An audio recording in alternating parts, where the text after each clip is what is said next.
ni Chris Lomat. Mula sa mga ninuno, kultura ay namana. Umusbong at pinagyaman ng aking ama't ina.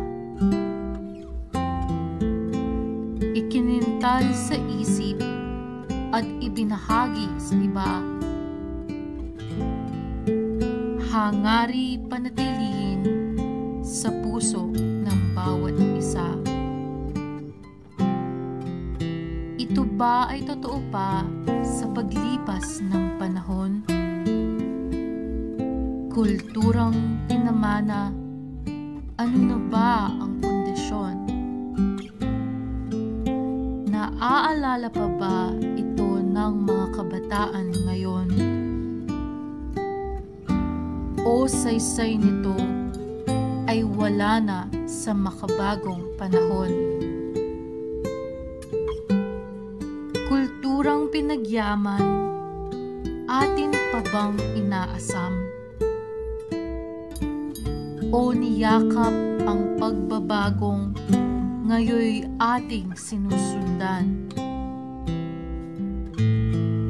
Teknolohiya at pag-asenso, ito na ba ang batayan? Kaya't pinilit kalimutan ang ating nakagisnan. Bahagi ng lipunan, mga Gen Z at Millennial. Paglingon sa pinagmulan ay hindi naman bawal. Kulturang Pilipino ay hindi parang kalakal na itatapon na lamang at papalitan ng kolonyal. Sa bawat Pilipinong puso raw ay nakalaan. Nakikita pa bang kulturang pinaglaban? Pangarap ko lamang, huwag sanang kalimutan.